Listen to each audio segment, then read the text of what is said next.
Eu vou cumprir contratos. Então, a senhora Gleisi disse que não se comprometerá, o PT não se comprometerá a honrar contratos e a moderar-se na condução de uma política econômica.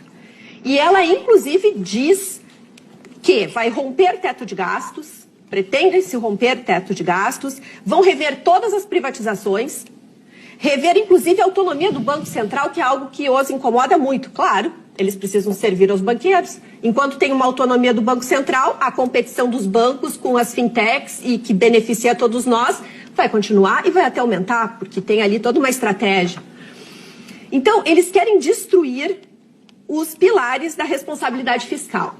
Gleisi Hoffmann. José Genuíno também veio, numa entrevista a um site petista, disse o seguinte: ele propõe uma ampla reforma militar. Ele quer eliminar o artigo 147 da Constituição Federal, que garante a tutela militar sobre o Estado.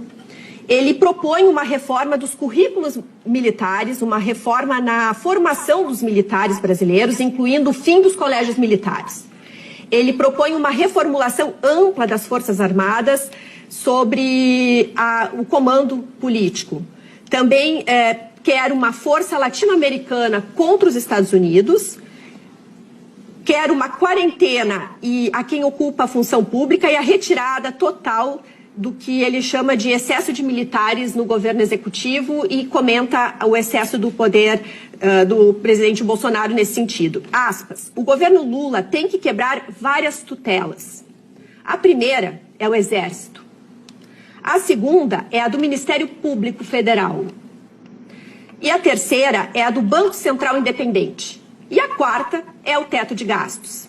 Isso aí é uma luta política, fecha aspas, diz José Genuíno. Por fim, mas não menos importante, a ex-presidente Dilma, também nesse mesmo site petista, conversando com o mesmo entrevistador, disse nestas últimas semanas que ela comentou sobre a força e como foi a Venezuela, como o Hugo Chávez agiu na Venezuela. Eles estavam ali num debate e ela disse, o Chávez não buscou a estratégia do Chávez, não foi reforçar a mobilização popular. Ele focou no Exército.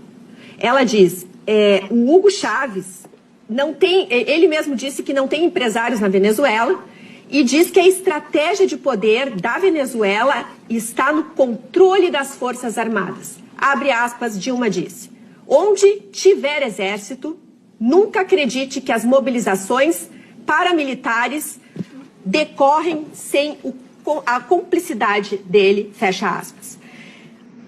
E, por fim, a gente percebe que o José Dirceu, então, tem toda a razão, quando lá no impeachment da Dilma, ele disse que havia um projeto do PT para as Forças Armadas. Ele afirmou em entrevista, após o impeachment, que o erro do PT foi não ter o controle das Forças Armadas, não ter controlado as Forças Armadas. Que eles queriam realmente ter entrado, os petistas não conseguiram entrar nas escolas militares e alterar esses currículos das escolas, e eles não conseguiram formar aquilo que eles chamam Escola Latino-Americana de Defesa, segundo o qual o projeto é bolivariano.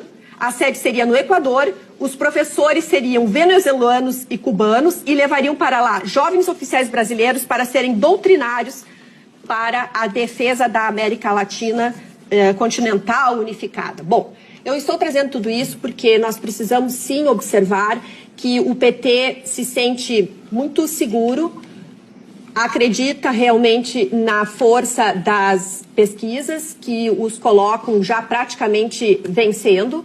Se não, no primeiro turno vence tudo, o Lula vence todo mundo. E eles estão sem nenhum tipo de constrangimento de colocar o seu projeto extremamente radical, da esquerda radical. Então, é uma pecinha importante nesse quebra-cabeça. Quai, seu app de vídeos curtos.